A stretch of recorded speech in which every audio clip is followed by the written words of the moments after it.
Kelihatannya kan ada rumor lagi. Ada agak rumor lagi dimungkinkan 3 periode gitu ya. Ini kan bersayap. Ya bahaya itu. Harus lawan politik harus pandai membaca itu sebenarnya arahnya kemana. Nggak bisa dipegang. Gimana?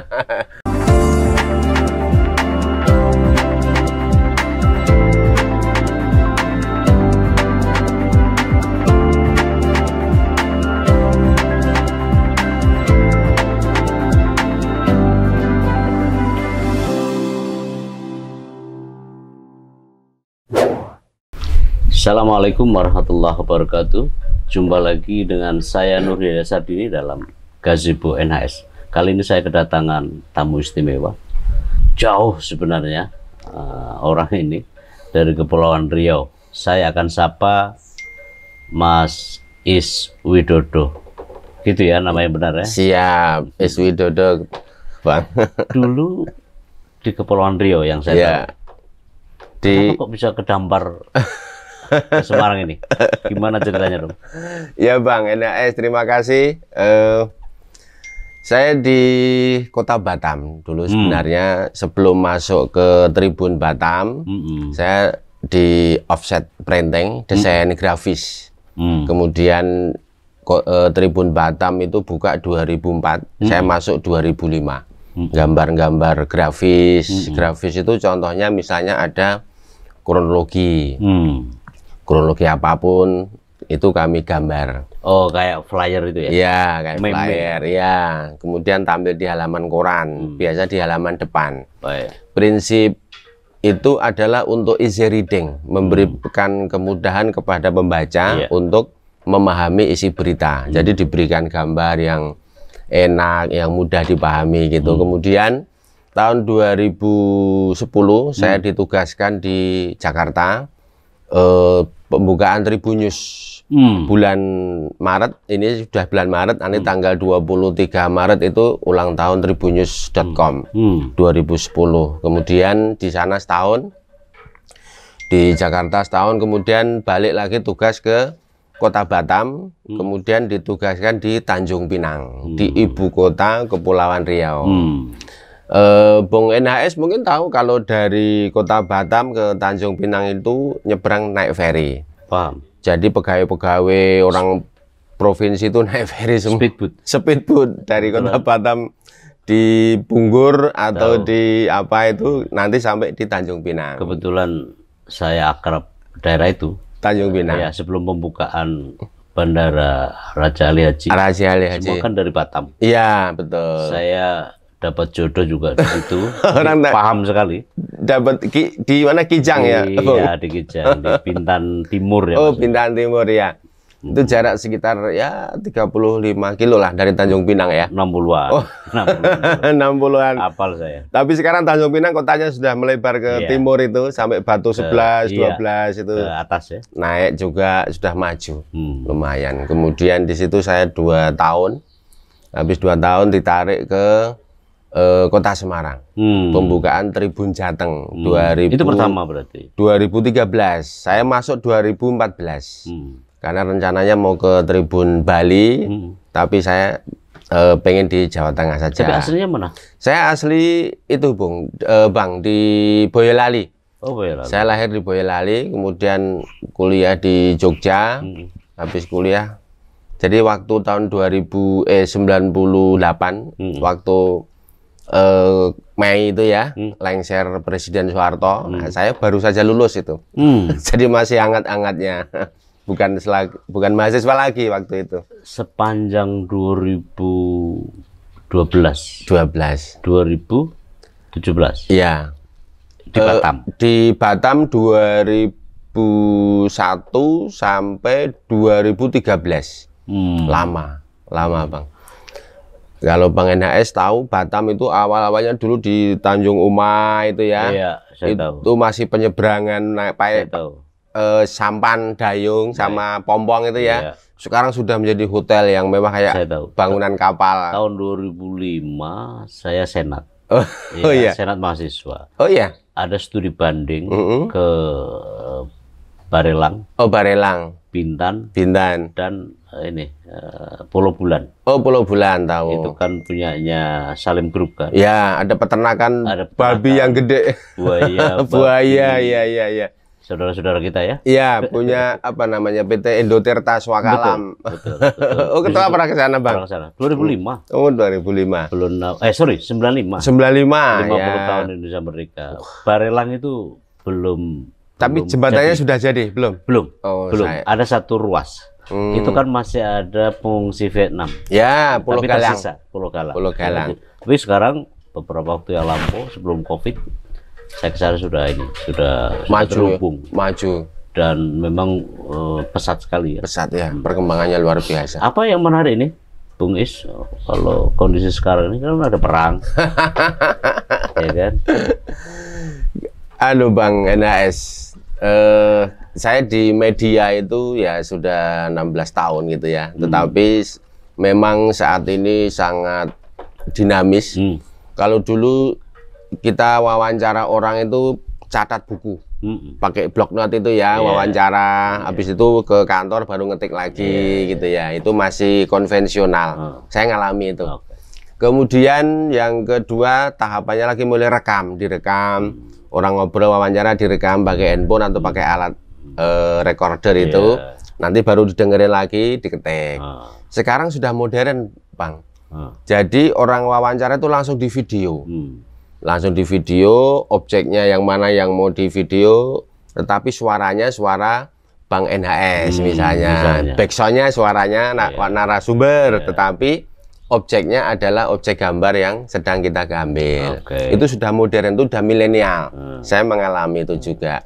Nah, sekarang ini ada beberapa topik berita yang disorot oleh media. Ada beberapa ya.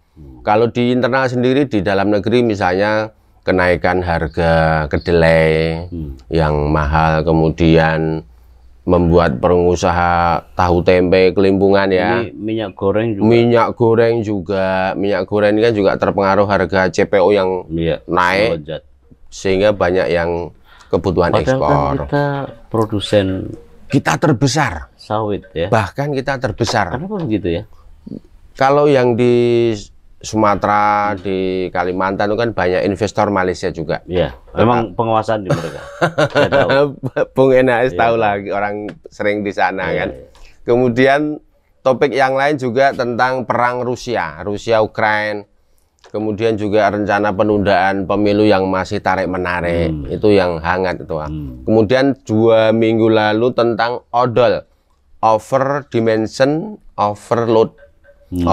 Jadi yang ukurannya melebihi kapasitas truk itu, sama yang muatan kontennya melebihi tonasenya. Selama ini enggak ada.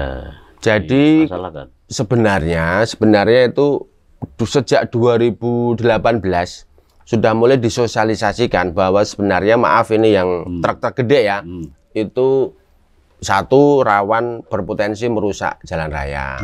Yang kedua juga rawan kecelakaan. Tahu sendiri kalau truk gede bebannya berat itu kadang direm kan, nggak langsung seketika berhenti. Nah, ini faktanya memang seperti itu.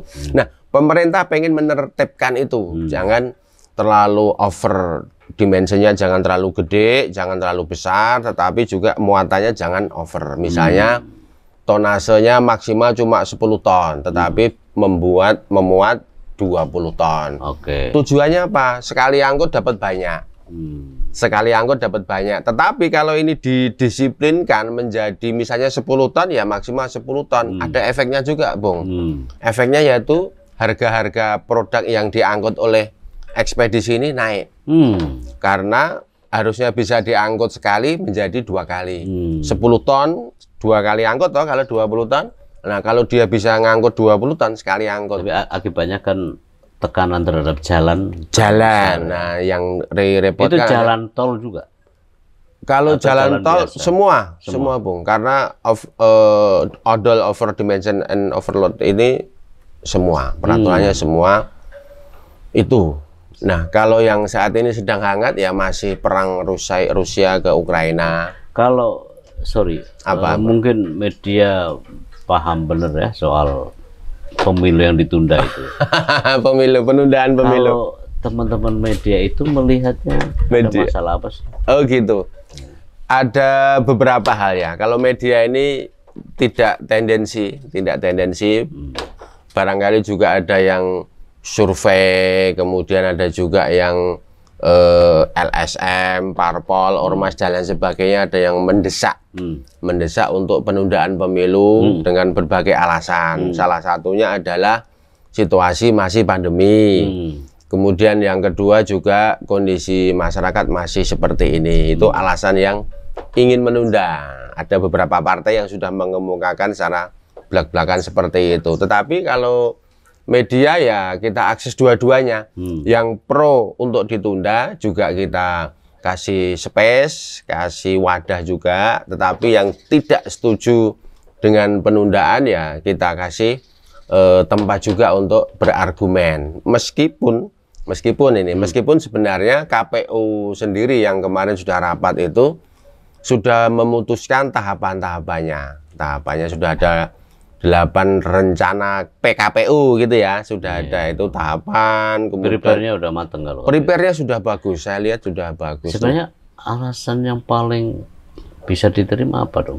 Kalau orang COVID misalnya. Ya. Kan pemerintah untuk Pilkada 2020 paling ngotot. Sudah. Paling ngotot. Iya. Kok itu jadi alasan lagi? Ekonomi. Ada ekonomi apa orang tanpa ada pun juga ada masalah. Betul.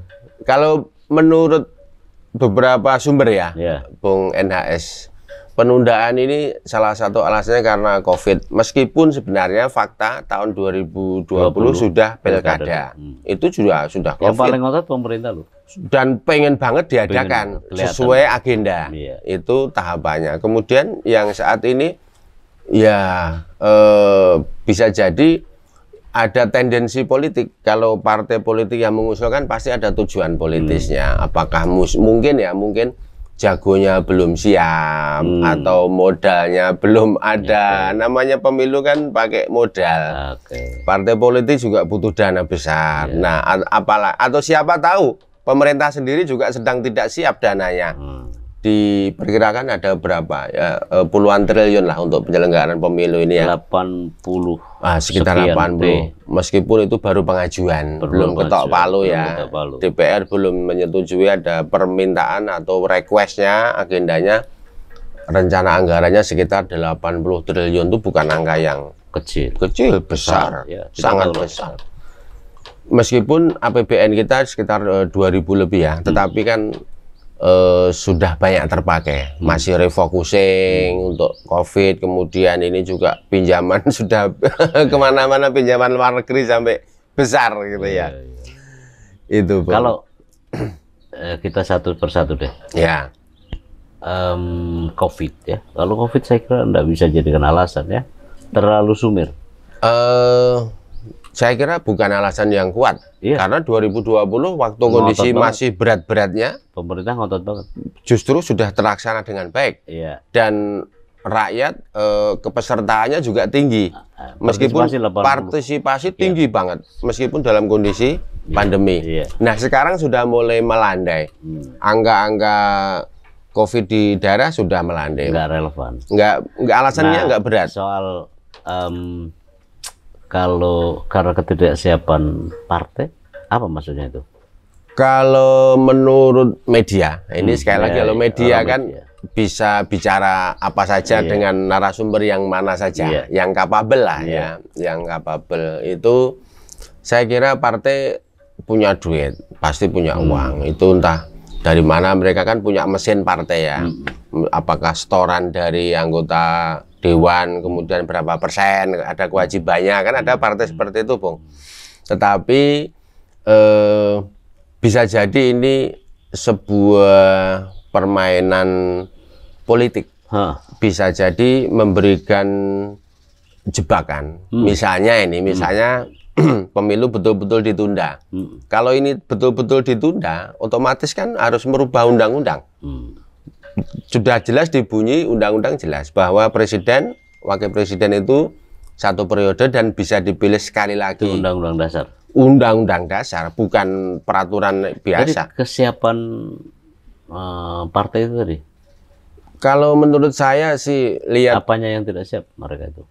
Media ini gini, ketua Bang NHS, kalau melihat partai politik pengusul yang penundaan ini, saya melihat mungkin juga pengen menggoda, pengen menggoda partai-partai besar. Kira-kira seperti apa sih gitu ya, partai penguasa, kemudian partai yang sudah mempunyai calon yang kuat, itu kira-kira seperti apa. Itu salah satu bargaining position. Salah satu bargaining position bagaimana cara mempermainkan ya menggoda lah. Misalnya betul-betul ditunda kan justru berbahaya. Iya. Presiden berbahaya. Karena ada ketentuan undang-undangnya sudah jelas. Nggak bisa dimainkan itu. Ketidaksiapan calon mungkin? Kalau media melihat calon yang saat ini ya berdasarkan survei ya, ini bukan penglihatan media, tapi berdasarkan survei, salah satunya survei Litbang Kompas, itu ada 3 calon terkuat. Kuat. Saya sebut aja ya, nggak apa-apa. Satu Prabowo Subianto, yang kedua Ganjar Pranowo, dan yang ketiga Anies Baswedan. Ini 3 hasil survei yang paling menonjol, suaranya terbesar yaitu selisih ya 2%, 3% lah. Meskipun masih ada sekitar 17% yang belum menentukan sikap. Iya, undecided voters. Ya, belum. Apakah itu juga tidak bisa kita sebut bahwa mereka sebenarnya juga siap?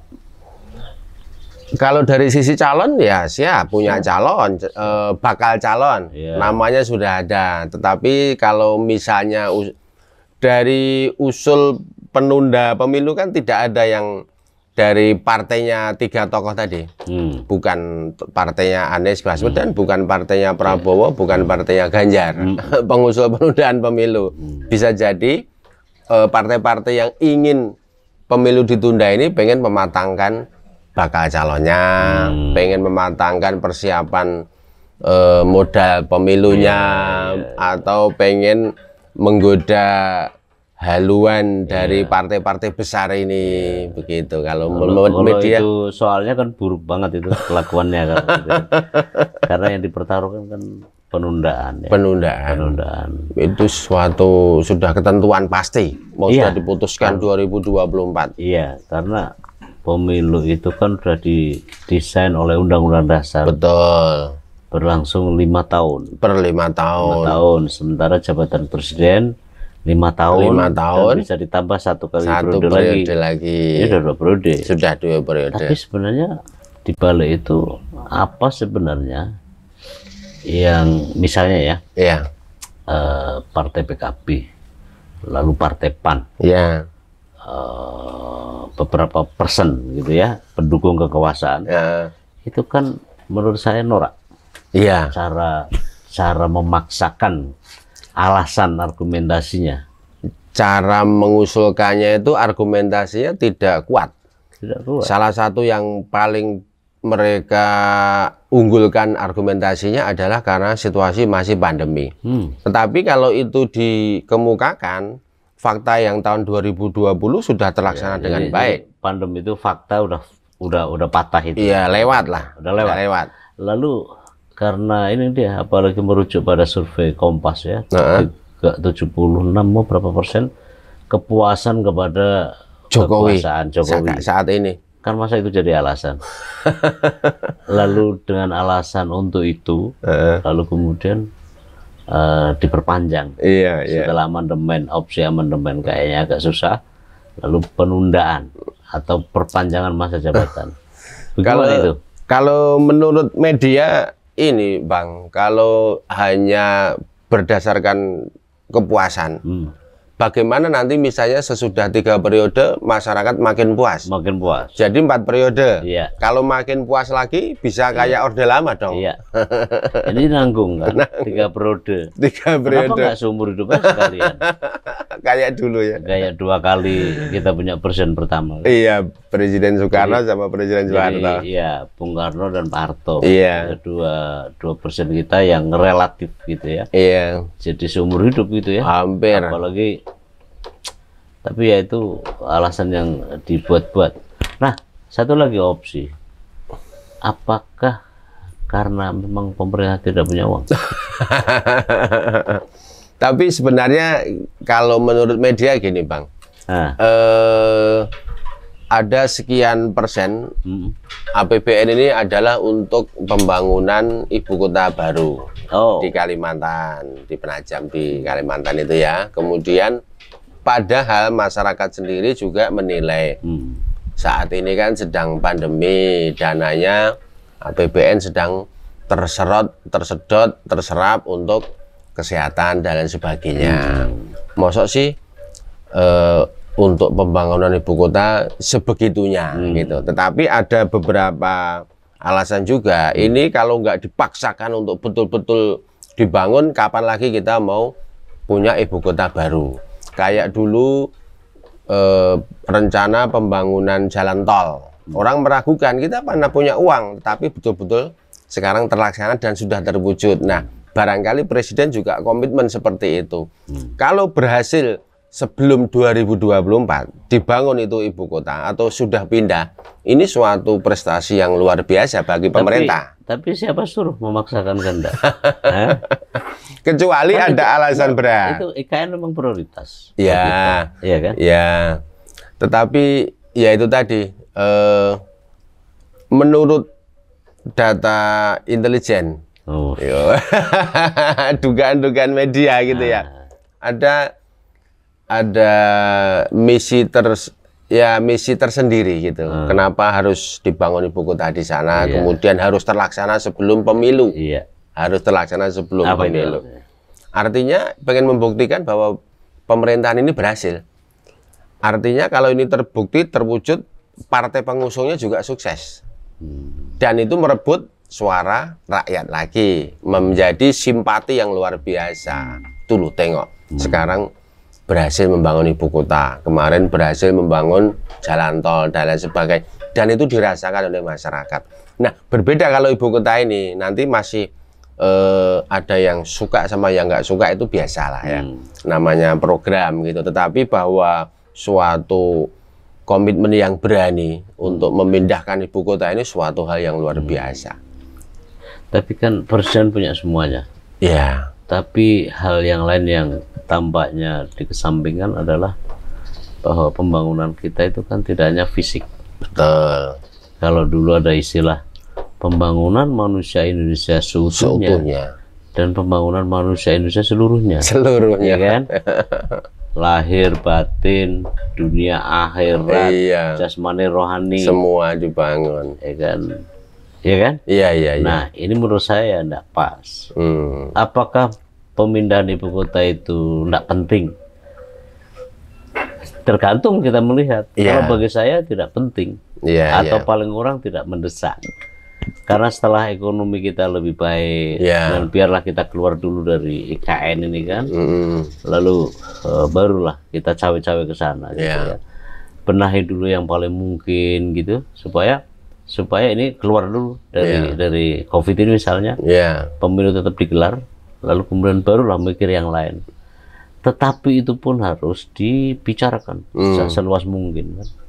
Karena ini kan menyangkut hajat hidup orang banyak. Se-Indonesia. Kalau ada istilah dulu referendum, kan? Survei ya, coba ya di survei dulu coba. Setuju nggak pembangunan IKN itu? Bisa. Nah itu dia, ya kan? Iya. Kata Cak Nun itu, Emma Nun Najib. Saya lihat di YouTube-nya itu dia. Apa katanya? Mau pindah ibu kota kayak mau pindah kos-kosan. Gitu. Iya kan? Kan nggak ada salah. Saya juga nggak melihat sisi urgens dan tidaknya itu bisa kita diskusikan. Tapi yang jadi concern saya adalah deliberatif gitu ya. Deliberatif itu semua hal menyangkut umum harus dibicarakan seluas mungkin, sebanyak mungkin, dan seintensif mungkin dengan banyak pihak karena impact, ya kan? Karena Republik ini kan besar, punya banyak elemen, harus dilibatkan semua, menyumbang seluruhnya.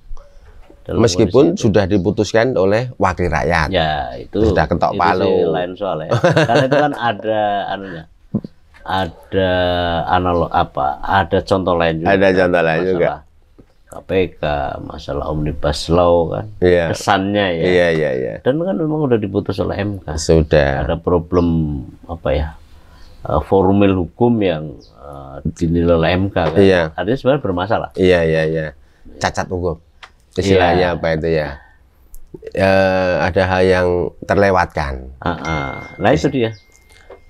Itu kan deliberasi itu. Iya. Nah maksud saya adalah, ya sudahlah, memang begini ya.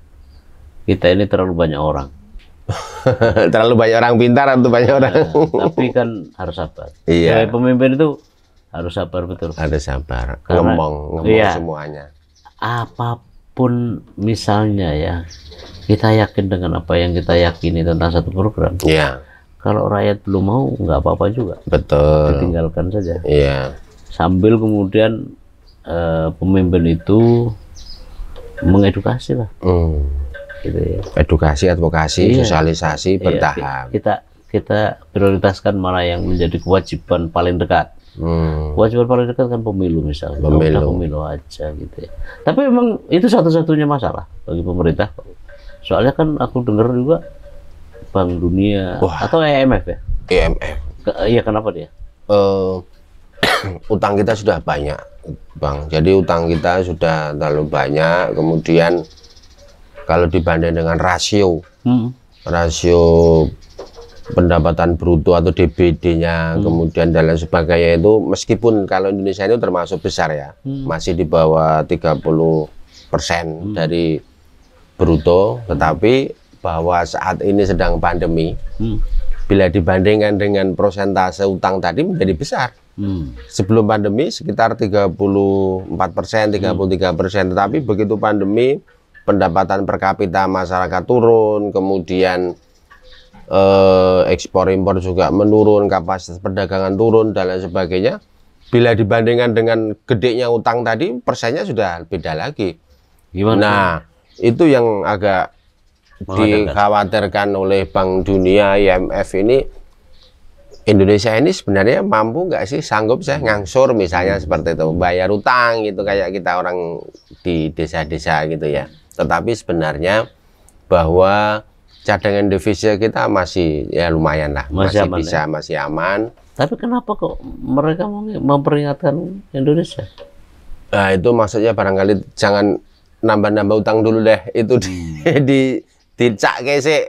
IMF ya kalau saya. IMF ya itu yang sampai mengingatkan Indonesia supaya jangan menerbitkan surat utang negara, jangan terlalu apa ya, jual saham pemerintah lah, milik, menerbitkan sun lagi dan lain sebagainya. Ini kan kayak ada pembatasan, kayak ada pembatasan atau alarm, jangan terlalu gede lagi deh hutangnya, coba ditumbuhkan lagi dari sisi kan lain. Tentu saja kan mereka bukannya tanpa alasan. Oh iya, pasti, bukannya pasti, tanpa dasar kan. Bang, bisa lihat ini sekarang kapasitas neraca perdagangan dan lain sebagainya, apalagi ada perang Rusia ini, terus ada sesuatu yang tidak balance. Misalnya meskipun tidak terlalu dampak besar bagi Indonesia ya, tetapi perang Rusia Ukraina ini kan termasuk menaikkan harga BBM. Dampaknya harga BBM pasti naik ya. Kemudian jagung, karena banyak impor produk yang dari sana itu jagung, gandum, tepung itu dan lain sebagainya, itu kelihatannya sepele tetapi bisa mempengaruhi harga yang lain. Oh iya, itu serius ya itu. Bisa serius, termasuk yang kedelai tadi yang harusnya bisa kita beli di pasar internasional dengan kecukupan produk, karena diimpor oleh Cina untuk pakan babi yang dalam jumlah jutaan itu, akhirnya ketersediaan kedelai di pasar internasional kan berkurang. Pasokan dari Brasil sama Argentina yang seharusnya memenuhi pasar internasional kesedot ke China. Kita yang biasa pakai kedelai untuk tahu tempe bisa terganggu harganya. Indonesia kan seperti itu. Kalau saya bilang menunda pemilu karena pemerintah tidak punya uang, bisa jadi. Tetapi kalau misalnya mementingkan bahwa pemilu itu dianggap sangat penting dan wajib, bisa dicarikan pinjaman. Bisa. Ya, tapi kan pinjaman tadi. Pinjamannya sudah bisa banyak ya. Bisa nggak tahu nanti dari mana pemerintah mengadakan itu. Bisa jadi memang betul-betul nggak ada dana gitu ya. Tapi ya nanti kita lihat apakah yang baru saja Pak Presiden bilang bahwa kita komitmen dan konsisten untuk mentaati Undang-Undang Dasar 45. Tetapi di satu sisi bahwa suara-suara atau usulan, ide-ide untuk penundaan pemilu itu adalah juga bagian dari demokrasi. Nah itu jadi berimbang. Tapi kan kata-kata bersayap itu. Iya, kalau orang mengatakan ya silakan. Nah, mungkin itu dianggap bersayap. Tapi kalau menurut media ya dua-duanya harus diakses, harus dikasih wadah. Satu sisi penundaan, monggo silakan. Tetapi satu sisi bahwa kita harus komitmen dan konsisten. Kalau ditunda juga kenapa ya? Ada bisa bayangkan nggak? Kalau pemilu ditunda? Kalau pemilu ditunda, menurut saya ini pribadi ya, Bang, berbahaya. Berbahaya. Kenapa begitu? Satu, misalnya ditunda, ini berarti presiden melanggar undang-undang. Karena undang-undangnya sudah jelas. Undang-undang dasar. Kecuali mau ada amandemen lagi atau menerbitkan perubahan dari undang-undang itu, misalnya boleh atau ditunda dengan alasan bla bla bla bla gitu ya, berarti tidak menyalahi undang-undang. Tetapi bisa jadi kalau misalnya ditunda semuanya sepakat, masyarakat Indonesia sepakat, ya bisa terwujud dengan alasan argumen yang jelas. Misalnya pandemi, tetapi pandemi tadi sudah terpatahkan, nggak ada dana, ya bolehlah kita pemilu dengan dana yang sengirit-ngiritnya. Tetapi tetap saja bahwa pemilu ini butuh dana besar, sekitar 80. Bahaya apa? Nah, kalau pemilu tidak digelar, tadi kan bahayanya. Kalau menurut saya pribadi ada beberapa bahaya. Yang pertama, selain pemerintah melanggar undang-undang, undang-undang dasar, yang kedua bisa menimbulkan kondisi yang tidak aman, kondisi yang tidak kondusif, karena rakyat merasa bahwa segala sesuatu bisa diubah, bahwa pemerintah sendiri tidak komitmen dan lain sebagainya. Satu, yang kedua bisa jadi ini kalau ini ditunda menciptakan keadaan yang rawan untuk pelengseran. Oh ya, bisa jadi karena situasinya sudah confuse. Kenapa bisa juga pemilu? Kenapa ditunda? Ini kan orang yang memaksakan pengen punya calon presiden ini kan bisa memaksakan kehendak juga. Kalau misalnya pemerintah memaksakan kehendak untuk menunda, berarti kan memaksakan kehendak agar calon presidennya tadi gagal. Bisa juga mereka yang pendukungnya kan memberikan respon, Bang. Memberikan respon itu bisa halus, bisa tidak halus. Nah ini yang berbahaya, bisa bahaya. Kalau rakyat biasa gimana kalau pemilu benar-benar ditunda? Kalau rakyat apa pengaruhnya? Biasa sekarang rakyat ini maaf ya, barangkali juga agak cuek saja sih, agak nggak begitu penting sih siapa yang memimpin, kemudian bupatinya siapa, dewanya siapa, yang penting ekonomi jalan, situasi aman, damai, berbisnis, berusaha juga aman, tenang dan lain sebagainya gitu. Tugas utama besok KPU itu adalah meningkatkan partisipasi pemilih. Kalau menurut saya itu tugas yang paling berat. Apalagi bila orang-orang yang duduk di kursi parlemen ini tidak menunjukkan perilaku contoh yang baik. Nah, itu masyarakat, rakyat ini semakin nggak mau ke TPS. Makanya harus diberi. Tapi kan dari dulu kita juga tinggi itu partisipasinya. Yang kemarin malah tinggi, meningkat gitu ya. 80 loh. Iya. Oh, 80 besar sekali. Tinggi banget itu. Mutlak itu. Tapi kan orang kecewa terhadap kondisi. Iya. Ngomong ini, ngomong itulah, ya kan.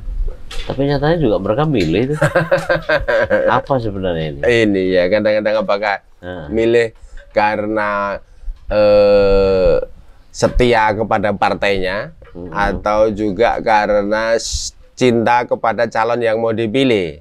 Karena faktor partisipasi yang tinggi itu kan bisa disebabkan oleh tokoh yang populer sehingga berduyun-duyun pengen nyoblos, pengen memenangkan. Uang juga. Bisa jadi salah satunya adalah faktor uang. Diberi ya money politik lah, berangkat lah.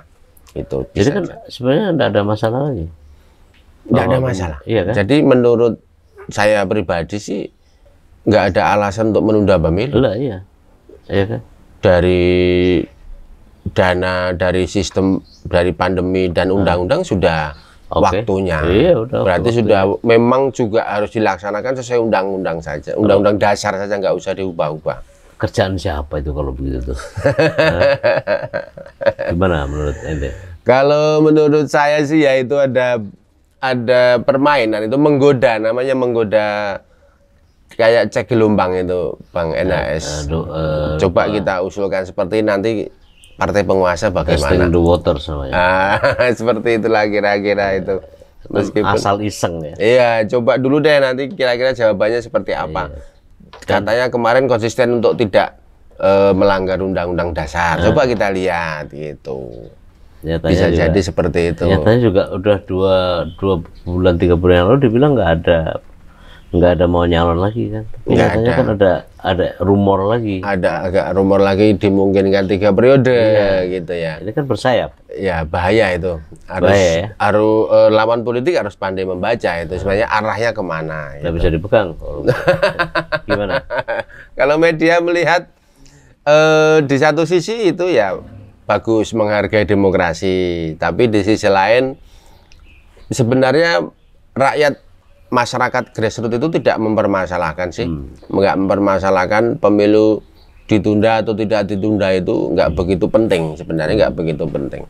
Yang penting ya itu tadi, ekonomi jalan, aman, dan yang berkepentingan kan orang-orang politikus. Kalau rakyat jelata nggak ada masalah. Yang usul-usul pemilu ditunda itu aja kan? Iya, yang itu tadi, yang orang-orang partai-partai politik yang punya keinginan itu tadi. Mungkin dengan cara begitu dia bisa ikut di dalam reshuffle kabinet tanpa ikut pemilu. Oke, thank you ya. Terima kasih Bang NHS. Terima kasih atas kehadiran, mudah-mudahan sehat selalu ya. Dan salam sehat. Saudara-saudara, kita sudahi bincang-bincang dengan orang hebat yang satu ini. Sampai jumpa. Assalamualaikum warahmatullahi wabarakatuh.